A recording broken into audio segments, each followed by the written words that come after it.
96 kilometre लंबी वह सरहद जो नक्शे पर महज एक स्याही का निशान दिखती है, हकीकत में रातों रात एक बारूद के ढेर में तब्दील हो गई है। जब सूरज ढलता है और सन्नाटा पसरता है, तब इस सीमा की सरहदों पर कोई परिंदा भी पर नहीं मारता था, लेकिन अब वहां एक ऐसी खामोश हलचल है जो दुनिया के बड़े बड़े विश्लेषकों को भी पसीने में डुबो रही है।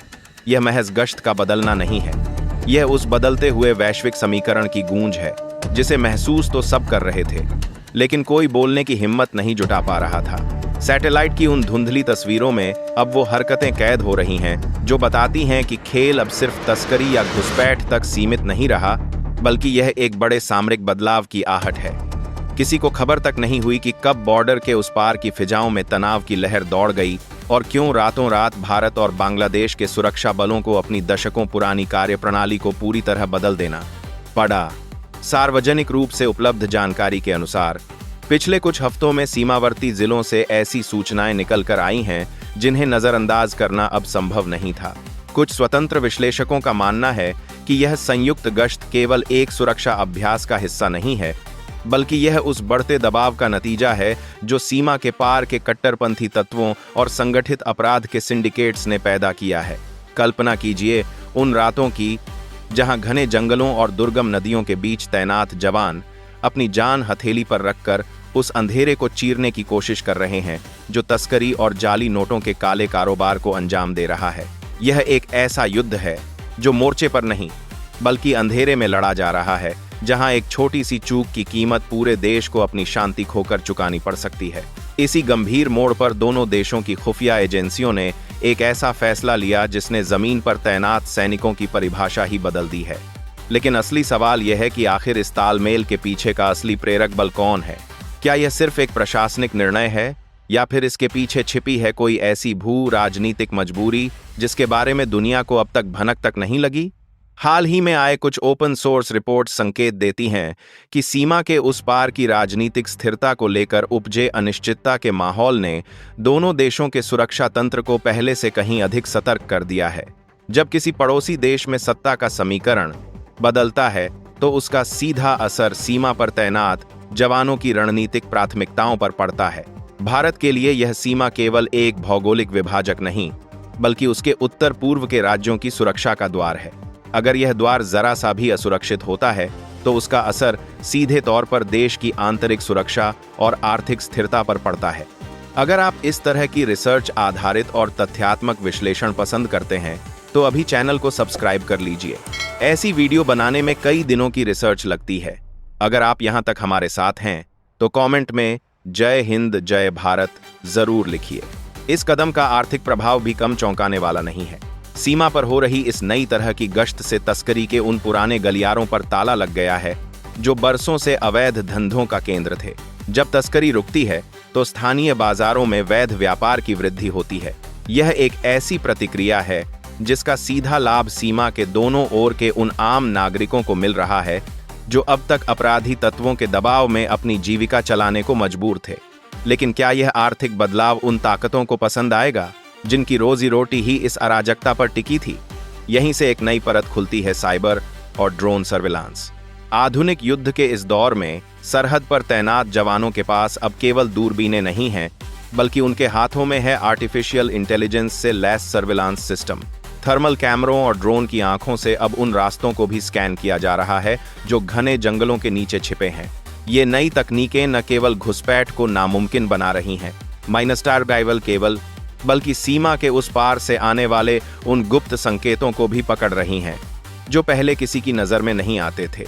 कुछ स्वतंत्र जानकारों का यह भी मानना है कि इस संयुक्त गश्त का उद्देश्य आने वाले समय में सीमा पर होने वाले साइबर हमलों के प्रति एक साझा ढाल तैयार करना भी है। क्या यह तकनीक भविष्य के किसी बड़े क्षेत्रीय संघर्ष को टालने का अंतिम उपाय हो सकती है? इस पूरी प्रक्रिया में एक बड़ा एंगल रिवर बॉर्डर यानी नदी आधारित सीमाओं का भी है। भारत और बांग्लादेश के बीच की नदियां अक्सर मौसम के साथ अपना रुख बदल लेती हैं, जिससे सीमा का निर्धारण करना एक अत्यंत जटिल कार्य बन जाता है। इन नदियों के बीच का पानी न केवल आवाजाही का माध्यम है, बल्कि यह एक बहुत बड़ा खुफिया गलियारा भी है। हाल ही में दोनों देशों के कोस्टल गार्ड्स और सुरक्षा बलों ने मिलकर जो वाटर पेट्रोलिंग की है, वह बताती है कि अब दुश्मन के पास छिपने के लिए कोई कोना नहीं बचा है। लेकिन क्या पानी के रास्ते होने वाली इन गतिविधियों को पूरी तरह से बंद करना इतना आसान है जितना कि जमीन पर बाड़ लगाना? यहीं पर पूरा सुरक्षा ढांचा एक नई चुनौती के सामने खड़ा हो जाता है, क्योंकि एक नदी का बहाव न तो किसी बाढ़ को मानता है और न ही किसी समझौते को। अब नजर डालते हैं चीन के एंगल पर। यह किसी से छिपा नहीं है कि चीन की इस क्षेत्र में दिलचस्पी लगातार बढ़ रही है। क्या भारत और बांग्लादेश की यह संयुक्त गश्त चीन के उन मंसूबों को झटका दे रही है जो इस क्षेत्र में अपनी सामरिक पैठ बनाने की कोशिश कर रहे थे? ओपन सोर्स इंटेलिजेंस संकेत देती है कि इस सीमावर्ती मजबूती के बाद चीन का प्रभाव इस क्षेत्र में धीमा हुआ है। यह एक रणनीतिक जीत है जिसका असर न केवल भारत बल्कि पूरे दक्षिण एशिया के शक्ति संतुलन पर पड़ेगा। जब दो मित्र राष्ट्र मिलकर अपनी सुरक्षा का जिम्मा संभालते हैं तो किसी तीसरी ताकत के लिए हस्तक्षेप करना लगभग नामुमकिन हो जाता है। क्या यह कदम दक्षिण एशिया में एक नए सुरक्षा गठबंधन की शुरुआत है जो भविष्य में किसी भी बाहरी हस्तक्षेप को स्वीकार नहीं करेगा? लेकिन कहानी यही नहीं रुकती। अब हमें इसके स्थानीय राजनीतिक प्रभाव को देखना होगा। सीमा के दोनों तरफ रहने वाले उन हजारों ग्रामीणों का क्या, जिनकी पूरी जिंदगी इस सीमा के आर पार के रिश्तों से बंधी थी? क्या उनके लिए यह सुरक्षा घेरा एक नई मुसीबत बनकर आया है या फिर यह उनके विकास का द्वार है? यह सबसे संवेदनशील मुद्दा है, क्योंकि अगर स्थानीय आबादी का सहयोग नहीं मिला तो कोई भी सुरक्षा तंत्र लंबे समय तक काम नहीं कर सकता। सरकारें अब इस बात पर भी जोर दे रही हैं कि सीमा के पास के गांवों में बुनियादी सुविधाओं का विस्तार किया जाए ताकि वे मुख्यधारा के साथ जुड़ सकें। यह केवल एक प्रशासनिक कार्य नहीं है, बल्कि यह उन लोगों के मन में राष्ट्र के प्रति विश्वास जगाने की एक कोशिश है। आगे बढ़ने से पहले एक और महत्वपूर्ण बिंदु पर गौर करें, इंटेलिजेंस शेयरिंग। पिछले एक साल में दोनों देशों के बीच खुफिया जानकारियों के साझा करने की दर में 3 गुना वृद्धि हुई है। जब किसी एक देश को संदिग्ध गतिविधि का पता चलता है तो अगले ही मिनट वह जानकारी दूसरे देश के मुख्यालय में होती है। यह त्वरित कार्रवाई ही है जिसने पिछले कुछ महीनों में सैकड़ों तस्करी के प्रयासों को विफल किया है। यह डेटा और खुफिया तंत्र का ही कमाल है जिसने सीमा के अंधेरे कोनों को रोशनी में ला दिया है। लेकिन क्या हम कह सकते हैं कि यह तंत्र अब पूर्णतः अभेद्य हो चुका है? शायद नहीं, क्योंकि हर नया सुरक्षा तंत्र अपने साथ एक नई चुनौती लेकर आता है। इसी बीच भारत के पड़ोसी मुल्क पाकिस्तान का रुख भी देखने लायक है। क्या इस सीमावर्ती मजबूती का सीधा असर पाकिस्तान की छद्म युद्ध की रणनीति पर पड़ रहा है? कुछ विश्लेषकों का मानना है कि जैसे जैसे भारत की पूर्वी सीमा मजबूत हो रही है, वैसे पाकिस्तान के लिए भारत के अंदर अस्थिरता पैदा करना और भी कठिन होता जा रहा है। यह एक सामरिक दबाव है जिसे भारत ने बहुत चतुराई से पैदा किया है। अब भारत का ध्यान केवल एक मोर्चे पर नहीं, बल्कि हर उस रास्ते पर है जहां से देश की शांति को खतरा हो सकता है। यह स्ट्रैटेजिक डेप्थ ही है जो भारत को एक वैश्विक शक्ति के रूप में स्थापित कर रही है। सोचिए, अगर यही मॉडल हम अन्य सीमाओं पर भी लागू कर सकें तो क्या होगा? सीमा पर बाड़ लगाने और गश्त बढ़ाने के साथ साथ अगर स्थानीय आबादी को भी सुरक्षा तंत्र का हिस्सा बना दिया जाए तो घुसपैठ की समस्या जड़ से खत्म हो सकती है। यह केवल सीमा प्रबंधन नहीं है, यह एक संप्रभुता का कवच है। भारत की यह नई नीति आने वाले दशकों के लिए एक मिसाल बनने जा रही है।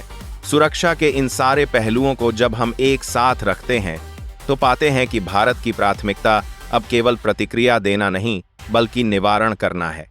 वीडियो में यहाँ तक पहुँचने के बाद आपको शायद यह एहसास हो गया होगा कि यह विषय केवल एक खबर नहीं बल्कि देश के भविष्य की एक बहुत बड़ी पटकथा है। सीमा पर जो कुछ भी हो रहा है उसका असर आने वाली पीढ़ियों की सुरक्षा पर पड़ेगा। अगर आपको यह विश्लेषण अपनी समझ को विस्तार देने वाला लगा है तो इस चर्चा को अपने मित्रों के साथ जरूर साझा करें। ऐसी रिसर्च और गहराई वाली जानकारी आप तक लाने का हमारा प्रयास निरंतर जारी रहेगा। यह सुरक्षा व्यवस्था अब एक नई दिशा ले चुकी है और आने वाले दिन और भी अधिक महत्वपूर्ण होने वाले हैं। भविष्य में इस सुरक्षा ढांचे के सामने सबसे बड़ी चुनौती होगी टेक्नोलॉजिकल ओवरलोड को संभालना। जैसे जैसे आर्टिफिशियल इंटेलिजेंस और ऑटोमेटेड सर्विलांस बढ़ेंगे, वैसे डेटा सुरक्षा का प्रश्न भी खड़ा होगा। कौन सी जानकारी साझा करनी है और कौन सी सुरक्षित रखनी है, यह एक बहुत बड़ा कूटनीतिक सवाल है। दोनों देशों के बीच का यह भरोसा ही है जो इस डेटा को सुरक्षित रखेगा। यह डिजिटल सहयोग ही आने वाले समय में सीमा पार के युद्ध को पूरी तरह से अप्रभावी बना देगा। अब सवाल यह नहीं है कि दुश्मन क्या करेगा, बल्कि सवाल यह है कि हम अपनी तकनीक का उपयोग कितनी कुशलता से कर सकते हैं। इस पूरी प्रक्रिया में स्थानीय आबादी का सामाजिक ताना बाना भी काफी बदला है। पहले जो लोग तस्करी के छोटे मोटे धंधों में लिप्त थे, अब वे सुरक्षा बलों के साथ मिलकर एक कम्युनिटी गार्ड की तरह काम कर रहे हैं। यह सामाजिक बदलाव ही सबसे बड़ा और स्थायी बदलाव है। जब समाज का हर वर्ग राष्ट्र की सुरक्षा को अपनी जिम्मेदारी समझने लगता है, तो कोई भी बाहरी साजिश कामयाब नहीं हो सकती। यह सामूहिक जिम्मेदारी ही आने वाले समय में भारत को एक अजेय राष्ट्र बनाएगी। क्या आपको लगता है कि यही मॉडल देश के हर सीमावर्ती क्षेत्र में अपनाया जाना चाहिए?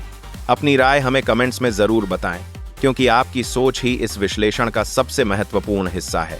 अंत में यह बात स्पष्ट हो जाती है कि सीमा प्रबंधन का यह नया अध्याय भारत की बदलती सामरिक सोच का प्रतिबिंब है। हम अब केवल एक दर्शक नहीं हैं, हम अब एक सक्रिय सुरक्षा प्रदाता हैं। आने वाले समय में जब हम इतिहास के पन्नों को पलटेंगे, तो यह निर्णय एक बहुत बड़े मील के पत्थर के रूप में देखा जाएगा। सरहद पर हो रही यह हलचल केवल एक अस्थायी बदलाव नहीं, बल्कि एक लंबे समय तक चलने वाली स्थिरता की नींव है।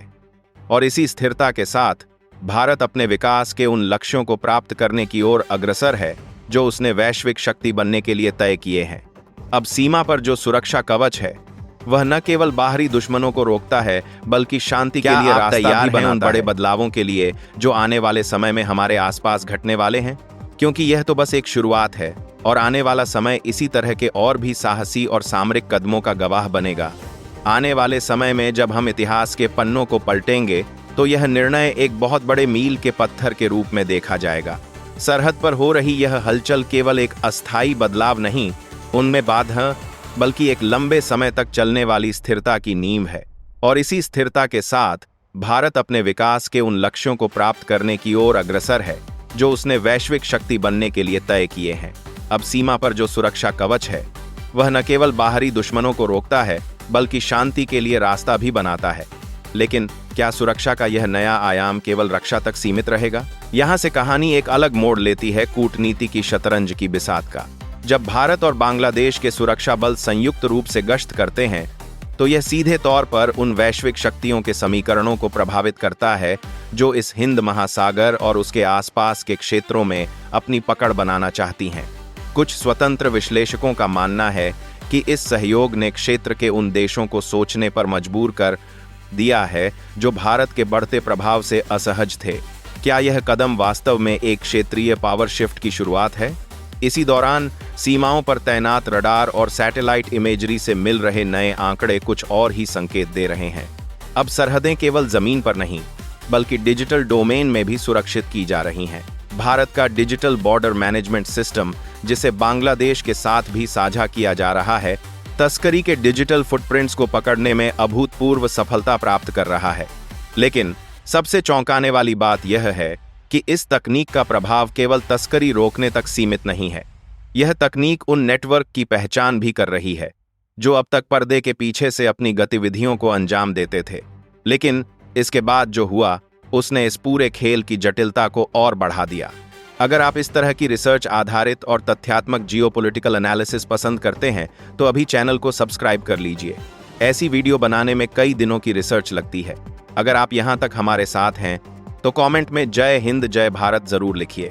अब असली सवाल यह है कि क्या यह तालमेल एक क्षेत्रीय सुरक्षा गठबंधन में तब्दील हो सकता है?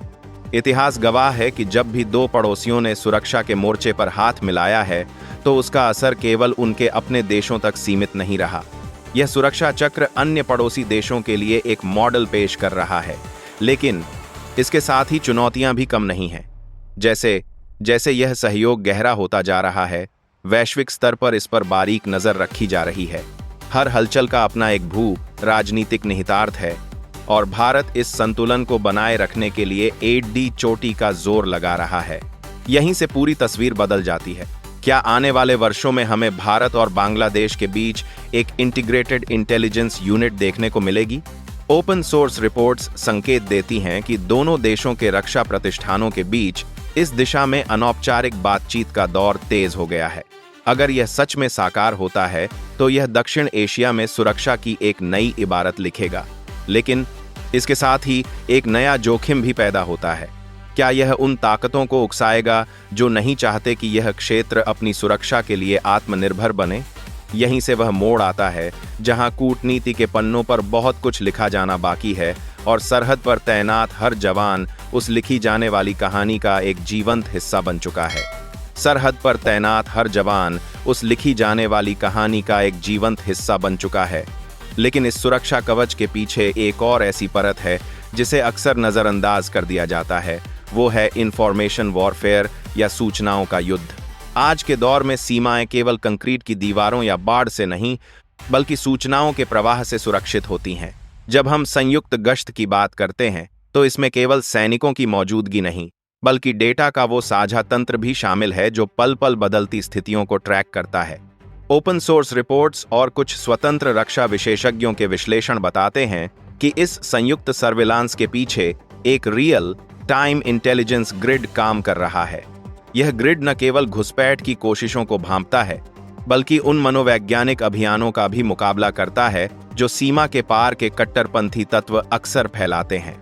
जब एक जवान अपनी स्क्रीन पर थर्मल इमेजिंग के जरिए किसी हलचल को देखता है और वह जानकारी उसी पल दूसरे देश के कंट्रोल रूम में पहुंचती है, तो यह सुरक्षा सहयोग के नए युग का शंखनाद है।